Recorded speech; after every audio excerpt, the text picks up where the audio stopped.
Hello, thank you for joining us on ERi-TV. This is English News Broadcast live from the headquarters in Asmara at 10:30 p.m. Today is Thursday, 13th of July, 2023. First, the top stories. President Eritrea attends summit of leaders of neighboring countries of Sudan. Football competition of under 23 concludes.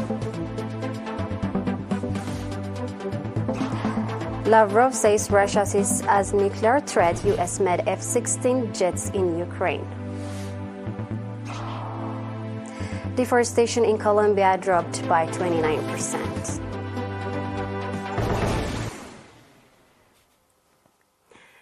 President Eritrea attended the summit of leaders of the neighboring countries of Sudan held in Cairo today, 13th of July. Speaking at the summit, President Eritrea commended the initiative that the government of Egypt took to organize the summit, reiterated Eritrea's support for the people of Sudan to extricate themselves from the quagmire and underlined the imperative of respecting the sovereignty of Sudan. President Eritrea also stressed the pitfalls of military intervention and hoped that collective effort will lead to the gate of safety. Prior to the summit, President Eritrea met and held talks with President Abdel Fattah al-Sisi, focusing on resolving the conflict in Sudan as well as regional and global developments of interest to the two countries. President Eritrea had also met earlier in the day with the President of Republic of Chad, General Mahamat Debi, to exchange views on the crisis in Sudan. Likewise, President Eritrea met and held talks yesterday, 12th of July, with Dr. Abiy Ahmed, Prime Minister of the Federal Democratic Republic of Ethiopia, President of the Republic of South Sudan, Salva Kiir Mayardit, as well as with the Chairman of the African Union Commission and Secretary General of Arab League.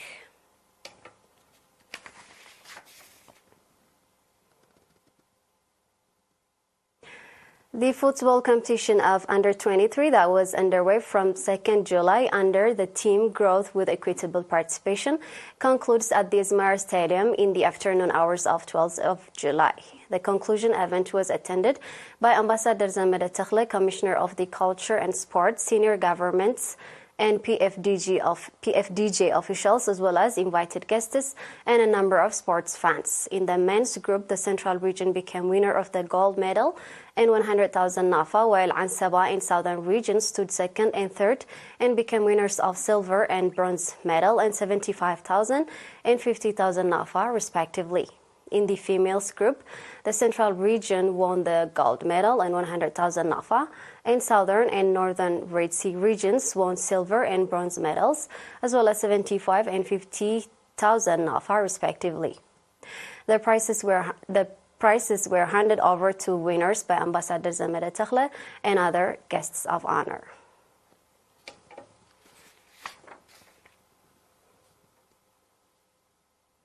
Stay tuned for international news.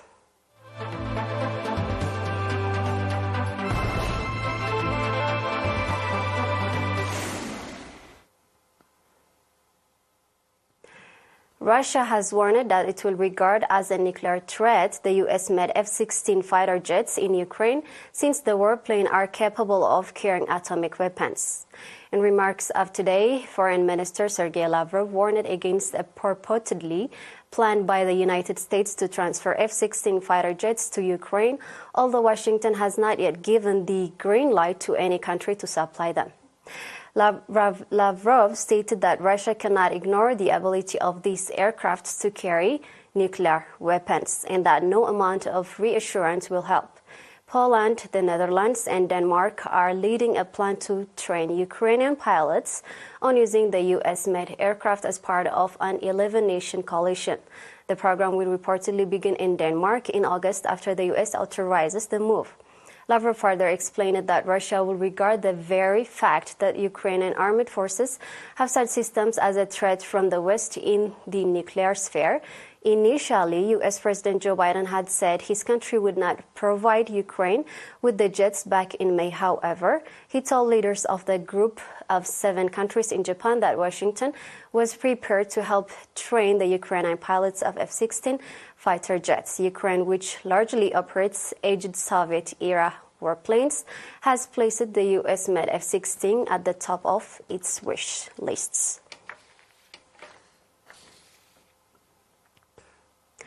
Deforestation in Colombia dropped by 29% in 2022, falling to the lowest level in nearly 10 years. This is according to newly released government statistics.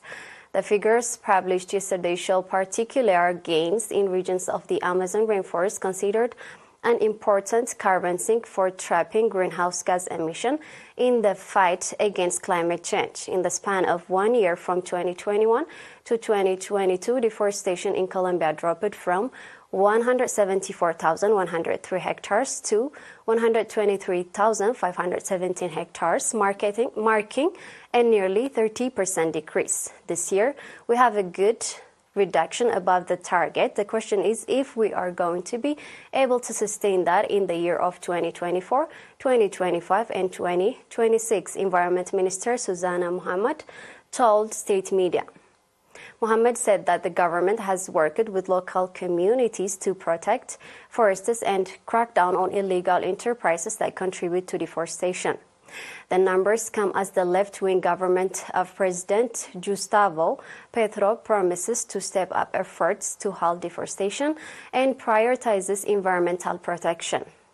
His administration has urged other countries to cancel foreign debts as part of an exchange to ensure greater investment in Amazon consideration.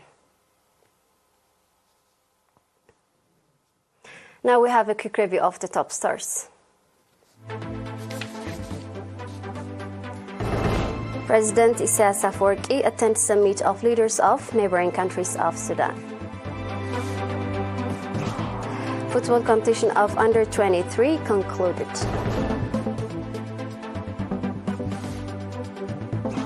Lavrov says Russia sees as nuclear threat U.S.-made F-16 jets in Ukraine. Deforestation in Colombia dropped by 29%.